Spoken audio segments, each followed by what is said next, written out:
avec le sang du corps, révélez ça. Ce n'est pas la théologie. Mais mon Père qui est dans les cieux. Et Dieu est bien un rocher, et sur cette pierre, je bâtirai mon église. Amen. Cela est arrivé une fois ici, chez nous au Gabon.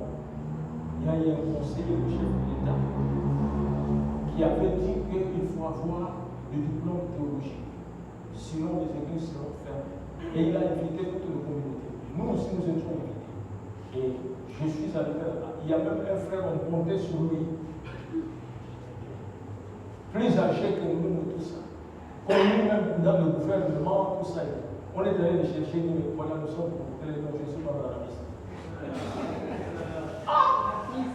C'est comme ça, maintenant, il dit, bon, nous, on va aller. Nous sommes dans la liste. C'est pas grave, on va aller. Nous sommes allés et le conseiller nous a expliqué qu'est-ce qu'il faut faire parce qu'il venait d'être nommé fraîchement et tout ça par le président. Je lui ai posé la question. J'ai dit, mais, monsieur le conseiller, ce que vous nous demandez là, tout ça, nous ne croyons pas ça. J'ai dit, monsieur, comment vous faites pour prêcher les enfants de Dieu et tout ça? J'ai dit, mais, monsieur le conseiller, vous avez la maîtrise de la Bible. Vous avez entendu parler de Jean-Baptiste?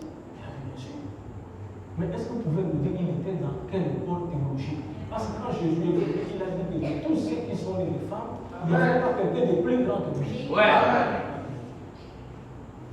il a resté pour ça, il a dit bon, Jean-Baptiste, il était enseigné et il a appris au bien de son père. Son père était sacrificateur et tout ça. Alors que ce qu'il disait, c'est faux. Jean-Baptiste n'a pas appris auprès de Zacharie. N'est-ce pas? Il a même quitté Zacharie, il est allé dans le désert. Alors il a gagné dans le désert, et quand il est sorti directement, la poignée est mise à la racine de l'arbre. Mais j'ai récupéré ce cadeau. Il a appris au pied de son père. Oui. Donc, mais nous aussi, c'est comme ça. On apprend au pied des anciens. Amen. Et après, je me suis posé la question, mais qu'en est-il de Paul qui avait fait la grande théologie? Après avoir rencontré la colonne de feu, il dit tout ce que j'ai appris, amen, auprès de Gamaliel et partout, je considère cela comme la boue. Après, moi, je me posé beaucoup de questions. Amen. J'ai dit que nous, on ne peut pas faire autrement. Il dit, bon, écoutez, si vous avez appris auprès des anciens, mais l'ancien peut sanctionner cela en vous donnant un document.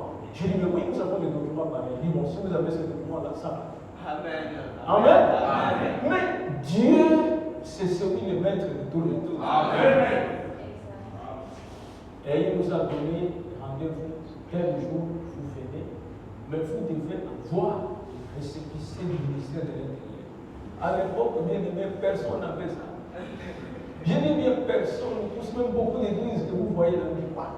Les récépissés du ministère de l'Intérieur, c'est pas possible. Mais où est-ce qu'on va avoir ça? Elle dit non, si vous n'avez pas ça, on peut faire un compromis sur les diplômes. S'il n'y a pas ça, les églises seront fermées. On a dit, bon, il n'y a pas de problème, nous allons revenir la date. On n'a fait rien. Donc, on ne peut même pas avoir ça. Nous sommes venus en attendant que la date arrive. Après, quand on prend les journaux, on regarde comme ça. Bon, on voit les décrets présidentiels, on a enlevé l'ordre. Oh! J'appelle le pasteur. Amen. Il est venu, tu as regardé. Oui, j'ai une fille, tu as une fille. Il dit, mais c'est à cause de nous, on l'a enlevé. Prêchons la parole.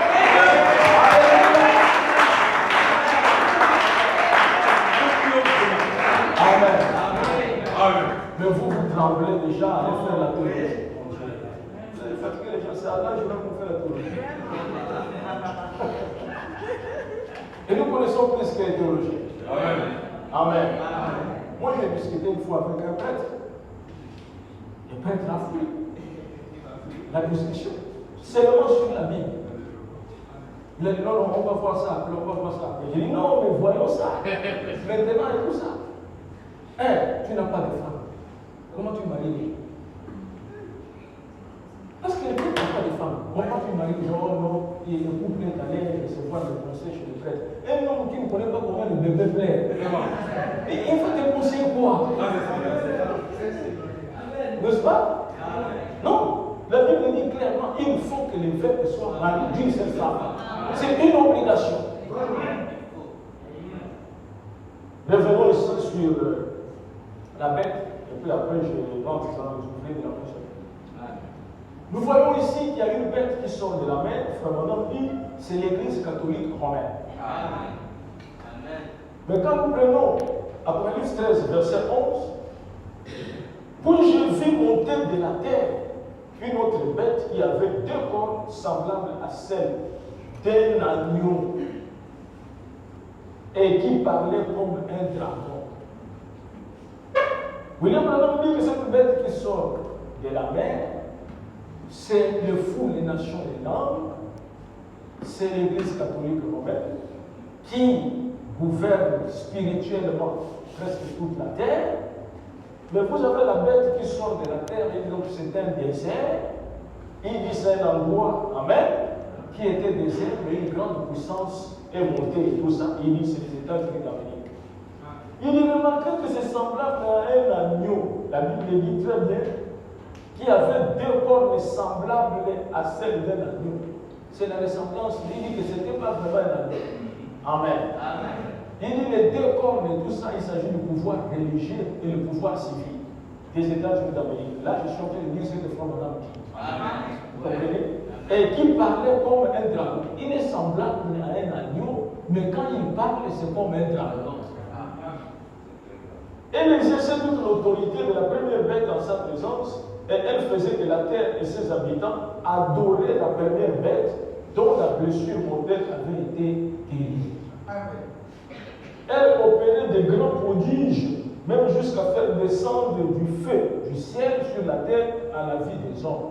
Frère Branham dit, ces prodiges de faire descendre les feux du ciel, ce sont des bombes atomiques. Est-ce que nous croyons qu'il y a Amen. C'est son interprétation de la parole. Amen. Et la parole doit être interprétée par le prophète. Amen. Amen. Et au verset 18, on dit, c'est ici la sagesse que celui qui a de l'intelligence calcule le nombre de la bête, car c'est un nombre donc, et son nombre est 666. William Branham, qui a la sagesse, l'intelligence, lorsqu'il est arrivé à Rome, il voulait rencontrer le pape. On lui a donné des conditions pour rencontrer le pape.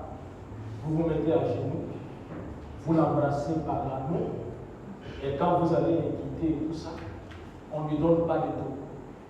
Le Branham a dit non, tout genou fléchira devant Jésus. Amen. Amen.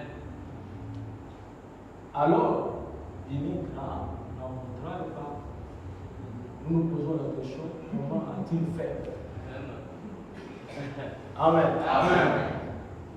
Pendant que Frère Branham quittait le Vatican, une fois il lève la tête, il regarde une inscription qui était écrite là-bas, Fiucarus Filibert. Il lui dit, note cela. Frère Branham, c'est quelqu'un qui a parlé avec Dieu comme je parle avec vous. Amen. Les gens ont même le courage d'aller même parler mal d'une telle personne. Depuis que la Bible existe, il y a eu des grands hommes de Dieu, mais jamais il y a eu un homme comme William Branham, en dehors de Jésus-Christ. Amen. Parce que c'est Jésus-Christ qui est venu dans cet homme pour faire ce qu'il a fait. C'est Jésus-Christ ressuscité. C'est pour cela que le ministère était plus fort que Jésus a donné. Parce que c'est le Jésus-Christ ressuscité. Amen. Et frère Madame, lorsqu'il est retourné, quelqu'un qui n'avait pas appris, l'ange lui a expliqué comment faut-il calculer ces choses. Il a ressorti 666, qui est le nombre de la papauté romaine. Voyez-vous? Donc ce sont les deux puissances qui gèrent la terre. Les États-Unis d'Amérique et Rome. Amen. Par l'Église catholique. Alors, pour que Dieu nous apporte le message, amen. Ça c'est symboliquement parlant. L'ange puissant descend avec le livre. Et dans le livre se trouve le message. Le livre est ouvert. Apocalypse 10. J'ai vu un autre ange puissant qui descendait du ciel, enveloppé d'une nuée. Au-dessus de sa tête était l'arc-en-ciel, et son visage était comme le soleil, et ses pieds comme des colonnes de feu. Il tenait dans sa main un petit livre ouvert. Il posa son pied droit sur la mer et son pied gauche sur la terre. Quand on dit poser un pied, selon la Bible, c'est la possession. C'est avoir le pouvoir sur la chose. Dites amen. Et quand l'ange puissant descend, il pose le pied droit sur la mer, le pied gauche sur la terre. Pourquoi? Sur la terre sort la mer, la bête, sur la mer sort la bête. Ce sont les deux puissances. Et Dieu neutralise les deux puissances pour donner son message.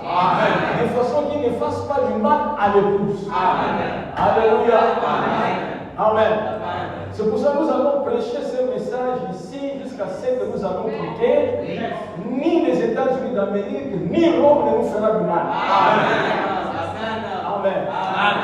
Vous savez, il ne faut pas aller trembler tout ça au ministre de la Justice a dit que ce n'est pas fait la théologie. Le ministre de la Justice, qui est par rapport au Seigneur. Amen. Le Seigneur, même Donald Trump lui-même, on dit que l'homme le plus fort du monde, il dit que l'homme le plus célèbre, c'est Jésus-Christ. Il l'appelle le boss. Comme lui, c'est un homme d'affaires. Amen. Il sait que Jésus, c'est un grand homme d'affaires, vous le savez. Nous prêchons la parole jusqu'à ce que le dernier élu va entrer. Personne ne pourra nous empêcher. Amen. Remarquez ici, c'est Jésus qui parle au sujet de cette parabole dans Matthieu 22. Jésus dit qu'il y a un maître qui avait la vie, et le maître qui avait la vie avait besoin des ouvriers pour travailler dans sa vie. Il est venu pour embaucher les ouvriers. À la 3e heure, il a embauché un groupe d'ouvriers. À la 6e heure aussi. À la 9e heure aussi. Amen. À la 11e heure aussi, il a embauché des ouvriers qui sont les derniers ouvriers. Vous êtes avec moi? 3e heure, 6e heure, 9e heure, 11e heure. Il a dit allez travailler dans ma ville. Mais chaque ouvrier, son salaire, c'est un demi. Amen. Et quand ils sont allés travailler, on nous dit ici que le maître de la ville a envoyé son intendant au temps du soir. Ce n'est pas le matin. Amen. Au temps du soir. Non. Matthieu 22. Pense à ça. Il dit, vas-y. Et il faut récompenser les ouvriers. Et l'intendant arrive.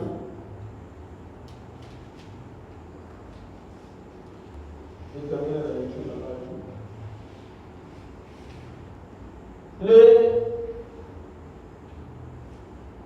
Matthieu 20, verset 10. Les premiers frères ensuite croyant recevoir davantage.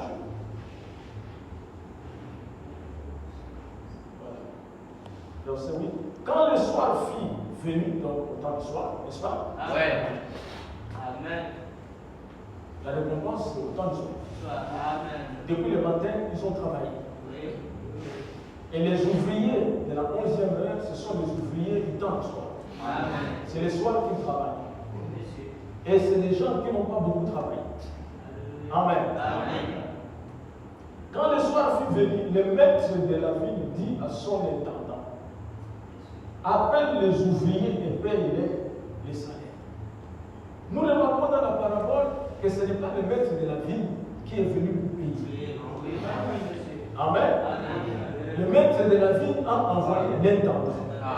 Donc l'intendant, c'était le serviteur du maître de la ville. Mais c'est lui qui donnait la récompense. C'est lui qui payait. Et il devrait payer, amen, tous les ouvriers, depuis la 3e heure jusqu'à la 11e heure. Mais seulement le maître de la ville lui a dit que quand tu vas commencer à payer, tu commences par les derniers ouvriers. Ceux qui ont travaillé au moins, c'est eux qui seront d'abord récompensés. Alléluia. Amen. Il dit, appelle les ouvriers et paye les salaires en allant des derniers aux derniers. Les derniers sont les ouvriers de la prochaine. On commence d'abord par payer cela avec un denier. Amen. Les premiers vers, ensuite, croyant recevoir davantage. Amen. On a commencé à payer du soir, maintenant ceux qui ont commencé le matin.